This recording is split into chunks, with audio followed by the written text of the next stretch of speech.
ഇന്ന് വിജി തമ്പി ഉന്നയിച്ച ഒരാവശ്യമുണ്ട്. അതായത് ഈ 8 കോടി രൂപ എങ്ങനെ സമാഹരിച്ചു, ഇതിൻ്റെ ഒരു ധവളപത്രം പുറപ്പെടുവിക്കണം എന്നാണ് ഇന്ന് ആഗോള നമ്മുടെ സംഗമത്തിൽ, ശബരിമല സംരക്ഷണ സംഗമത്തിൽ ഉയർന്നു വന്ന ഒരാവശ്യമെന്ന് പറയുന്നത്. ഒരു ധവളപത്രം ഇറക്കണം. ഈ 8 കോടി രൂപ എങ്ങനെയാണ് സമാഹരിക്കപ്പെട്ടത്?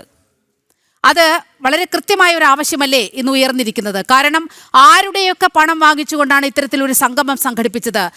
ഇപ്പോൾ ഹസ്കർ ചൂണ്ടിക്കാണിക്കുന്നത് പോലെ രാഷ്ട്രീയ ഉദ്ദേശമില്ല എന്ന് പറയുന്നു. പക്ഷേ കൃത്യമായി ഈ വരുന്ന 2 തെരഞ്ഞെടുപ്പുകൾ മുൻനിർത്തിക്കൊണ്ടാണ് ഇവർ ഇത്തരത്തിൽ ഈ ഒരു സംഗമം സംഘടിപ്പിച്ചത് എന്നുള്ള കാര്യത്തിൽ ഒരു തർക്കവുമില്ല. ടി.പി. ജയചന്ദ്രൻ മാസ്റ്റർ, ദിവസങ്ങളിലായി കേരളത്തിൽ നടന്നുകൊണ്ടിരിക്കുന്ന ചർച്ചകൾ, കേരളത്തിൽ രാഷ്ട്രീയ പൊതുരംഗത്ത് നടന്നിരിക്കുന്ന 2 സംഗമങ്ങൾ എല്ലാവരുടെയും കണക്കുകൂട്ടലുകൾ അക്ഷരത്തിൽ തെറ്റിച്ചിരിക്കുന്നു. സംഘാടകരായ അതിന്റെ നേതൃത്വത്തിൽ ഇരുന്ന ആളുകളെ അക്ഷരാർത്ഥത്തിൽ ഞെട്ടിപ്പിച്ച 2 സംഗമങ്ങളാണ് കേരളത്തിൽ നടന്നത്. ഞാൻ വെറുതെ പറയുകയല്ല. ഒന്ന്, കേരളത്തിലെ സർക്കാർ സംവിധാനം ഉപയോഗിച്ചുകൊണ്ട് നടത്തിയതിൽ പങ്കാളിത്തം കൊണ്ടും അതിനകത്ത് നടന്ന സംവാദങ്ങളുടെ അർത്ഥശൂന്യത കൊണ്ടും ജനങ്ങൾ അതിനെ പുച്ഛിച്ചു തള്ളിയതും ആ സംഘാടകരുടെ പ്രതീക്ഷയ്ക്ക് വിരുദ്ധമായിരുന്നുവെങ്കിൽ, ഇന്ന് നടന്ന സംഗമത്തിലെ സംഘാടകരുടെ എല്ലാ കണക്കുകൂട്ടലുകളെയും എല്ലാ തരത്തിലുള്ള മുൻവിധികളെയും ലംഘിച്ചുകൊണ്ടുള്ള ഒരു സംഭവമായിരുന്നു എന്ന് ഞാൻ വെറുതെ ചൂണ്ടിക്കാണിക്കുകയല്ല.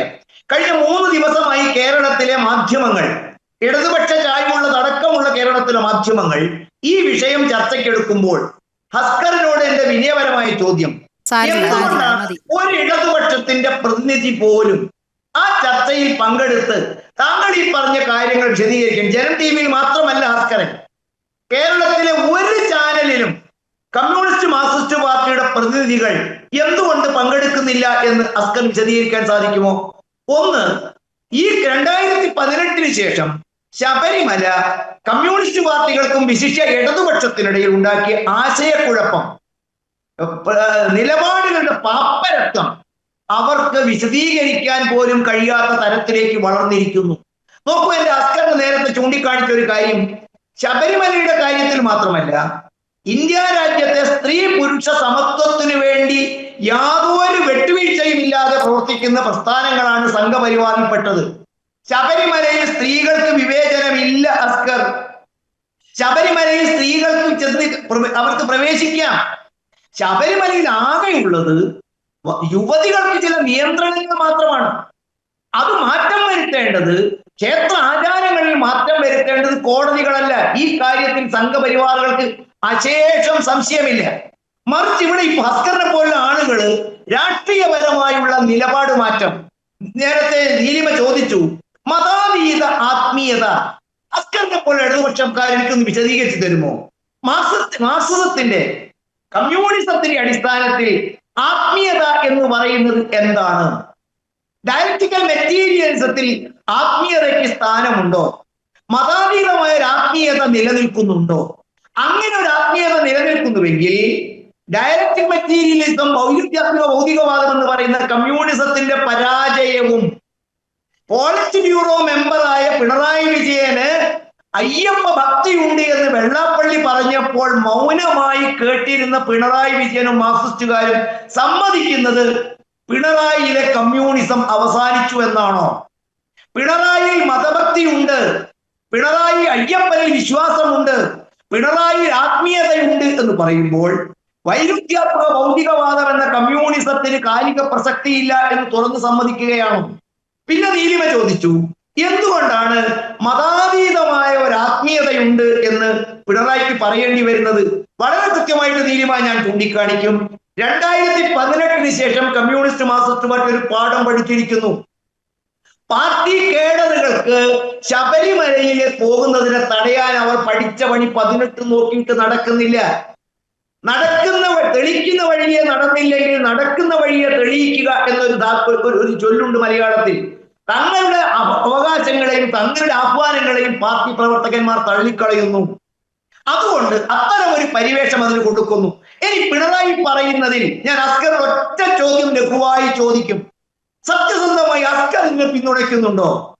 മതാതീതമായ ആത്മീയതയാണ് ശബരിമലയിലുള്ളതെങ്കിൽ ഹസ്കർ ആവശ്യപ്പെടുമോ ദേവസ്വം ബോർഡ് ശബരിമലയുടെ ഭരണത്തിൽ നിന്നും പിന്മാറണ്ടേ? എന്തിനാണ് അസ്കരെ ദേവസ്വം ബോർഡ് ഉണ്ടാക്കിയത്? ദേവസ്വം ബോർഡിന്റെ ലക്ഷ്യം എന്താണ്? ദേവസ്വം ബോർഡിന്റെ ചുമതല എന്താണ്? ആ ദേവസ്വം ബോർഡിനകത്ത് ഹിന്ദു വിശ്വാസികളല്ലാത്ത MLA-മാർക്ക് അതിനകത്ത് വല്ല അവകാശാധികാരങ്ങൾ ഉണ്ടോ? എന്തുകൊണ്ടാണ് ദേവസ്വം ബോർഡിലെ പ്രവർത്തനങ്ങളിൽ ഹിന്ദുക്കൾക്ക് മാത്രമായി പ്രവചനം പരിമിതപ്പെടുത്തുന്നത്? എല്ലാ കമ്മ്യൂണിസ്റ്റുകാർക്കും അതിനകത്ത് പ്രവേശനം ഇല്ലല്ലോ, അതിനകത്ത് ബാധ്യതകളും ഉത്തരവാദിത്വവും ഇല്ലല്ലോ. അപ്പൊ ദേവസ്വം ബോർഡിന്റെ കൈവശം ഇരിക്കുന്ന ശബരിമല മതാതീത കേന്ദ്രമാണെങ്കിൽ പിണറായിയും അസ്കറും ആവശ്യപ്പെടുമോ ശബരിമലയിൽ നിന്നും ദേവസ്വം ബോർഡ് പിന്മാറണം എന്ന്? ശബരിമലയിലെ വിശ്വാസ പ്രമാണങ്ങളെയും ആ ക്ഷേത്രഭരണവും രാഷ്ട്രീയ സ്വയംസേവക സംഘവും ഇന്ന് സംഘടിപ്പിച്ചവരും പറയുന്ന പോലെ അത് വിശ്വാസികൾക്ക് വിട്ടുകൊടുക്കണമെന്ന് അസ്കറും പറഞ്ഞ് ഞങ്ങളെ കൂടെ ചേരുമോ? മൂന്നാമത്തെ കാര്യം, ഇത് കേവലം ഒരാൾക്കൂട്ടം മാത്രമാണോ? ഇന്നലത്തെ ചർച്ചയുടെ ഔട്ട്പുട്ട് എന്താണ് എന്ന ചോദ്യത്തിൽ അസ്കറിനോ മുഖ്യമന്ത്രിക്കോ സംഘാടകർക്കോ ദേവസ്വം ബോർഡിനോ ഒരു ഉത്തരമുണ്ടോ? ഇന്ന് അതേ സമയത്ത് വളരെ കൃത്യമായി ഞങ്ങൾ പറയും, കാലത്ത് 9 മണി മുതൽ 3 മണി വരെ നടന്നത് ശബരിമലയുടെ വിശ്വാസത്തെക്കുറിച്ച്, ശബരിമലയുടെ വിശ്വാസത്തിന് അധിഷ്ഠിതമായ വികസനത്തെക്കുറിച്ച്, ശബരിമലയിലെ വിശ്വാസവും ശബരിമലയുടെ ഭൗതികവും ആത്മീയവുമായ സംരക്ഷണം ഉറപ്പുവരുത്താവുന്ന 3 വിഷയങ്ങളിലാണ് ശബരിമലയിൽ ഇന്ന് നടന്ന ചർച്ചകളും അതിന്റെ കാര്യങ്ങളും മുന്നോട്ട് പോയത്. അത് കേവലം ഒരു ആൾക്കൂട്ടമോ കേവലം ഒരു ആഹ്വാനമോ അല്ല. കേരളത്തിലെ ബഹുഭൂരിപക്ഷം മതവിശ്വാസികളുടെയും അയ്യപ്പ ഭക്തരുടെയും മനസ്സിൽ അവരുടെ വേദനകൾക്ക് പരിഹാരമായിട്ട് ഒന്ന് ശബരിമല വിശ്വാസത്തിന് സംരക്ഷിക്കപ്പെടണം, ശബരിമല വിശ്വാസത്തിൽ അധിഷ്ഠിതമായ വികസനം നടക്കണം, ശബരിമലയിലെ വികസനവും ശബരിമലത്തിലെ വിശ്വാസവും സംരക്ഷിക്കാൻ ആവശ്യമായ എല്ലാ നടപടികളും ഇവിടെ വേണം. ഇനി കേവലം അത് ഒരു ആഹ്വാനമോ ഒരു പേപ്പറിൽ എഴുതിയിട്ട് ചവറ്റുകൊട്ടയിലേക്ക് എത്തുകയല്ല ചെയ്തിരിക്കുന്നത്. മറിച്ച് അയ്യപ്പ ഭക്തരായ അവിടെ വരുന്ന വർഷങ്ങളായി പ്രോട്ടോകോളോ ഭക്തികളോ പോലീസിന്റെയോ സംരക്ഷണമില്ലാതെ മല ചവിട്ടുന്ന വിശ്വാസികളാണ് അണ്ണാമലയും അവിടെ പ്രസംഗിച്ചിരിക്കുന്ന എല്ലാ ആളുകളും. ഒരാള് പോലും അവിടെ വ്യത്യസ്തത ആഗ്രഹിച്ചുകൊണ്ട് ശബരിമലയെ ധിക്കരിക്കുന്നവരല്ല, മറിച്ച് MP-മാരും ഭരണ നേതൃത്വത്തിന്റെ ഭാഗമായിരുന്നവരൊന്നും പ്രോട്ടോകോളോ പോലീസ് സുരക്ഷയിലോ അല്ലാതെ സാധാരണ അയ്യപ്പ ഭക്തനെ പോലെ വ്രതമെടുത്തും മല ചവിട്ടിയ ജീവിതാനുഭവങ്ങൾ ഉള്ളവരാണ്. അവരിരുന്നു കൊണ്ട് തയ്യാറാക്കിയ നിവേദനങ്ങൾ ഇന്ന് BJP-യുടെ സംസ്ഥാന അധ്യക്ഷനുമായി യോഗത്തിൽ ക്ഷണിച്ചു. അവർക്ക് പ്രതീക്ഷയുണ്ട്. അദ്ദേഹം ഒരു പാഴ്വാക്കല്ല പറഞ്ഞത്, കൃത്യമായിട്ട് പറഞ്ഞു. ഇന്നത്തെ ചർച്ചയിലൂടെ ഉരുത്തിരിഞ്ഞു വന്നിരിക്കുന്ന ശബരിമലയുടെ സങ്കടപ്പാടിൽ കണ്ണീരണിയുന്ന കോടാനുകോടി അയ്യപ്പ ഭക്തന്മാരുടെ വെർച്വലായിട്ടും അല്ലാതെയും അത് കണ്ട ആളുകളുടെ മനസ്സിലെ പ്രതീക്ഷകൾ, അവരുടെ പരിഹാര മാർഗങ്ങൾ, അതാണ് ഇന്ന് രൂപപ്പെടുത്തിയ പ്രമേയങ്ങളിലുള്ളത്. അത് സംസ്ഥാന അധ്യക്ഷൻ വാക്കുകൊടുത്തിരിക്കുന്നു. എന്താ പറഞ്ഞിരിക്കുന്നത്? അടുത്ത ആഴ്ച പ്രധാനമന്ത്രിയെ കണ്ട് ഇതിനൊരു പരിഹാരം ഉണ്ടാക്കിക്കും. ശബരിമലയെ തകർക്കാൻ ആഗ്രഹിക്കുന്ന ദുഷ്ടശക്തികളിൽ നിന്ന് ശബരിമലയെ രക്ഷിക്കും. ഇത് നീലിമ കേരളത്തിലെ ഭരണ പ്രതിപക്ഷത്തെ ഒരുപോലെ അസ്വസ്ഥരാക്കുന്നു. ഇക്കാര്യത്തിൽ കോൺഗ്രസിന് എന്താണ് പറയാനുള്ളത് ഒന്നുകൂടി കേൾക്കേണ്ടതുണ്ട്. ശബരിമലയിൽ സർക്കാരിനും ദേവസ്വം ബോർഡിനും വിശ്വാസമില്ല ശബരിമലയുടെ കാര്യത്തിൽ എന്നാണ് ഇന്നത്തെ ശബരിമല സംരക്ഷണ സംഗമത്തിൽ എടുത്തിരിക്കുന്ന ഏറ്റവും വലിയ തീരുമാനം എന്ന് പറയുന്നത്. കേന്ദ്ര സർക്കാർ ഈ വിഷയത്തിൽ ഇടപെടേണ്ടതുണ്ട്. ഇതോടനുബന്ധിച്ച് ഉള്ള പ്രമേയം പാസാക്കുകയാണ് ഇന്നത്തെ സംഗമത്തിൽ ഉണ്ടായത്. കോൺഗ്രസ് എങ്ങനെ കാണുന്നു ഈ നിലപാടിനെ? നിങ്ങൾക്ക് ദേവസ്വം ബോർഡിൽ വിശ്വാസമുണ്ടോ? ഇപ്പോഴത്തെ ദേവസ്വം ബോർഡ് പ്രസിഡന്റ് നിങ്ങളുടെ പഴയ നേതാവാണ്. ായിരിക്കുന്ന ഘട്ടത്തിലേ ഞങ്ങളുടെ പാർട്ടിക്കാരനുള്ളൂ. ഇപ്പൊ അദ്ദേഹം ഞങ്ങളുടെ കൂടെയല്ല. അദ്ദേഹത്തിന്റെ വിശ്വാസവും എന്താ പറയുക താല്പര്യവും ഒക്കെ ഇപ്പോൾ CPM-ന്റെ താല്പര്യമാണ്. പക്ഷെ എൻ്റെ ലളിതമായ ചോദ്യം, കോൺഗ്രസ് ചോദിക്കുന്ന ലളിതമായൊരു ചോദ്യം, ഈ ശബരിമലയുടെ വികസനത്തിന് സംസ്ഥാനം ഭരിക്കുന്ന പാർട്ടി അവർ സംഗമം നടത്തിയിട്ട് സംഗമം ഉദ്ഘാടനം ചെയ്തിട്ട് മുഖ്യമന്ത്രി പോകുന്നു, പിന്നെ അവിടെ ആരും കേട്ടും പറഞ്ഞു ഒന്നുമില്ല. അതിന് ഈ സംഗമം നടത്തേണ്ട കാര്യമുണ്ടോ? സംസ്ഥാന ഗവൺമെൻറ് ദേവസ്വം ബോർഡ് വഴി അതിൻ്റെ തീരുമാനങ്ങൾ എടുത്താൽ മതി. ഇത് തന്നെയാണ് ഇന്നത്തെ സംഗമക്കാരോട് ഞങ്ങൾക്ക് ചോദിക്കാനുള്ളത്. ഇപ്പൊ കേന്ദ്രത്തിന് നിവേദനം കൊടുക്കാനും കേന്ദ്രത്തോട് ഈ വിവരങ്ങൾ പറയുവാനുമായി ഈ സംഗമം വിളിച്ചു കൂട്ടേണ്ട ആവശ്യമുണ്ടോ എന്നുള്ളതാണ്. അപ്പം ഒരു സംഗമം ആളില്ലാ സംഗമമായി മാറി, അടുത്ത സംഗമം അത് അനാവശ്യ സംഗമമായി മാറി. പക്ഷേ ഈ സംഗമങ്ങളിലൊക്കെ നമ്മൾ കേൾക്കുന്നതിൽ ഒളിഞ്ഞ് നിൽക്കുന്ന ഒന്ന്, കേരളത്തിൻ്റെ ആ മതേതര അന്തരീക്ഷത്തെ തകർക്കാനുള്ള വളരെ കൃത്യമായ ചില പ്രസംഗങ്ങളും ചില ഇടപാടുകളും അവിടെ നടക്കുന്നു. അതുകൊണ്ടാണ് ബാബർ ഇന്നയാളാണ്, അത് ഭീകരവാദിയാണ് എന്നൊക്കെ പ്രസംഗിക്കേണ്ട വേദിയല്ല പമ്പയും പന്തളവും. അയ്യപ്പനിൽ വിശ്വാസമുള്ളവർ അയ്യപ്പൻ്റെ അടുത്ത് പോകട്ടെ, ആ വിശ്വാസത്തിൻ്റെ ഭാഗമായിട്ട് നിൽക്കട്ടെ. അതല്ലാതെ ഇനി ഇവിടെ 3000, ഇവിടെ 1000 കൂടിയുള്ളൂ, ഞങ്ങളവിടെ 5000 കൂടി, 5000 6000 ഒന്നുമല്ല ശബരിമലയുടെ പ്രശ്നങ്ങൾ. അവിടെ ശബരിമലയുടെ പ്രശ്നങ്ങൾ എന്താണ് എന്നുള്ളത് അവിടെ കൂടിയിരിക്കുന്ന യഥാർത്ഥ ഭക്തരായിട്ടുള്ള ആളുകൾ ഉണ്ടെങ്കിൽ അവർക്കറിയാം. അത് പരിഹരിക്കുന്നതിനുള്ള നടപടികളാണ്. അപ്പൊ ഇതിന്റെ അകത്ത് താങ്കൾക്ക് ഇപ്പോഴും സംശയമാണോ അവിടെ ഒത്തുകൂടിയത് അയ്യപ്പ ഭക്തരല്ല എന്ന്? ഭക്തരല്ല എന്ന് ഞാൻ പറഞ്ഞില്ലല്ലോ. ഞാൻ പറഞ്ഞത് അല്ല, യഥാർത്ഥ അയ്യപ്പ ഭക്തരാണ് അവിടെ കൂടിയതെങ്കിൽ എന്നൊരു പരാമർശം അങ്ങ് നടത്തി, അതുകൊണ്ടാണ് ചോദിച്ചത്. ഞാൻ പറഞ്ഞത് മിനിഞ്ഞാന്ന് നടന്ന സംഗമം ഞാൻ മറുപടി അല്ല ഞാൻ വഴങ്ങിക്കോളാം സാറേ, ഞാൻ വഴങ്ങിക്കോളാം. അതായത് മിനിഞ്ഞാന്ന് നടന്ന സംഗമക്കാരും പറയുന്നത് ശബരിമലയുടെ വികസനമാണ്, ഇന്ന് നടത്തിയ സംഗമക്കാരും പറയുന്നത് ശബരിമലയുടെ വികസനമാണ്. വികസനത്തിന് പന്തളത്തോ പമ്പയിലോ സംഗമം നടത്തേണ്ട ആവശ്യമില്ല. ഇത് നേരിട്ട് നടത്താൻ ശേഷിയുള്ളവരും അതിനുള്ള ആയുധങ്ങളും അധികാരങ്ങളും കയ്യിലുള്ളവരുമാണ് കേന്ദ്രവും സംസ്ഥാനവും ഭരിക്കുന്നവർ.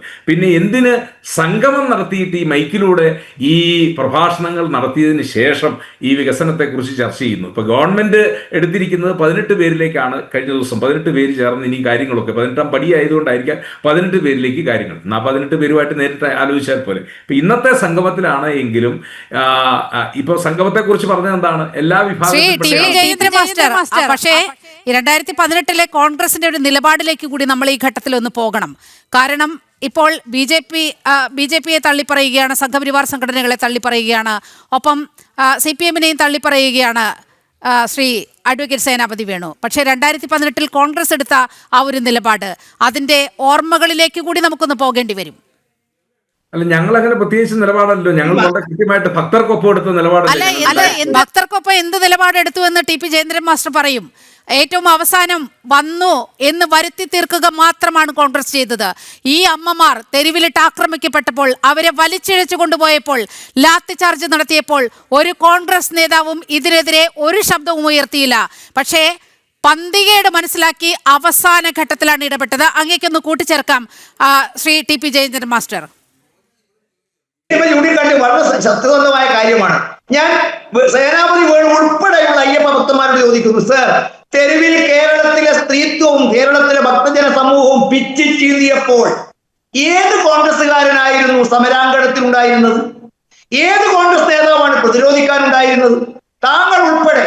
ഞാൻ അഭിമാനത്തോടെ പറയും, എന്റെ പൊതുജീവിതത്തിൽ ഏറ്റവും കൂടുതൽ ക്രിമിനൽ കേസുകൾ ഞാൻ നേരിട്ടത് ശബരിമല പ്രക്ഷോഭത്തിന്റെ പേരിലാണ്. എണ്ണിയാൽ ഒടുങ്ങാത്ത കേസുകൾ. എനിക്ക് മാത്രമല്ല, സംഘപരിവാർ പ്രസ്ഥാനങ്ങളുടെ ഭാരതീയ ജനതാ അന്നത്തെ സംസ്ഥാന അധ്യക്ഷൻ ഉൾപ്പെടെ ജയിലിൽ ക്രൂരമായി ആക്രമിക്കപ്പെട്ട അനുഭവങ്ങളുണ്ട്. അതൊക്കെ ഒരു സംഭവം പോലും കോൺഗ്രസ്സുകാരെ ചൂണ്ടിക്കാൻ സാധിക്കുമോ? അവസാനം എന്താ സ്ഥിതി ഉലയാത്ത കതറുമായി അതിന് നേതൃത്വം ഏറ്റെടുക്കാൻ വന്നു. ഇനി മറ്റൊരു ചോദ്യം കൂടെ ഞാൻ നമ്മളോട് ചോദിക്കും. അല്ല സർ, ശബരിമലയെ കുറിച്ച് ഇത്തരം ഒരു സംഭവം നടത്തേണ്ട കാര്യമില്ല, ഒരുപാട് നിങ്ങൾക്കറിയാമെന്ന് പറഞ്ഞു. എങ്കിൽ UDF അധികാരം കിട്ടിയപ്പോൾ ഈ രാജ്യത്ത് എന്തൊക്കെയാണ് സേനാപതി നിങ്ങൾ ചെയ്തതെന്നൊന്ന് പറയുമോ? ഞാൻ എന്റെ മുമ്പിൽ വലിയൊരു ലിസ്റ്റ് ഉണ്ട്, നോക്കൂ. വേണു, കേന്ദ്ര ഗവൺമെന്റ് പ്രസാദം അഥവാ സ്വദേശി മാസ്റ്റർ, അത് പറഞ്ഞു പോകണമെങ്കിൽ നമുക്ക് 1 മണിക്കൂർ കൂടി വേണ്ടിവരും. സമയപരിമിതി മൂലം ഇടപെടുകയാണ്.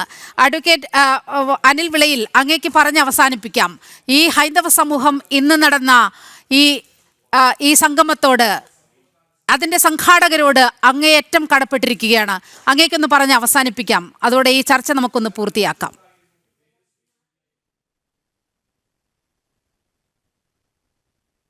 തീർച്ചയായിട്ടും ശ്രീ ഹസ്കർ പറഞ്ഞ ഒരു കാര്യത്തിലൊരു മറുപടി കൊടുത്തോട്ടെ.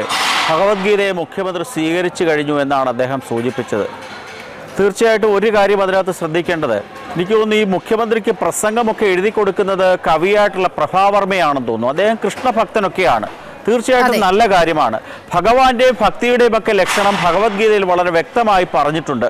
അതാണ് മുഖ്യമന്ത്രി കാണാതെ നോക്കി വായിച്ചത്. ഒരു കാര്യം കൂടെ ഉണ്ട്, ഭഗവത്ഗീതയുടെ 16-ാമത്തെ അധ്യായത്തിൽ ഒരു കാര്യം കൂടെ ഉണ്ട്. നാസ്തികരുടെ അഥവാ അസുരന്മാരുടെ ലക്ഷണവും ഭഗവത്ഗീതയിൽ വ്യക്തമായി സൂചിപ്പിച്ചിട്ടുണ്ട്. അത് സ്ക്വയർലി ആപ്ലിക്കബിൾ ആയിട്ടുള്ള, എന്നാൽ കൃത്യമായി ആപ്ലിക്കബിൾ ആയിട്ടുള്ള ഒരു വ്യക്തി ഉണ്ടെങ്കിൽ അത് കേരളത്തിലെ മുഖ്യമന്ത്രി. എന്താണ് പറഞ്ഞിരിക്കുന്നത്? അസുര സ്വഭാവമുള്ളവർക്ക് എന്ത് ചെയ്യണം, എന്തൊഴിവാക്കണം എന്ന കാര്യത്തിൽ വ്യക്തതയില്ല എന്നുള്ളതാണ് ഒരു നാസ്തികരുടെ അല്ലെങ്കിൽ അസുര സ്വഭാവമുള്ള ആൾക്കാരുടെ വളരെ വ്യക്തമായിട്ടുള്ള ഡെഫിനിഷൻ ഭഗവാൻ ഭഗവത്ഗീതയിൽ പറഞ്ഞിരിക്കുന്നത്.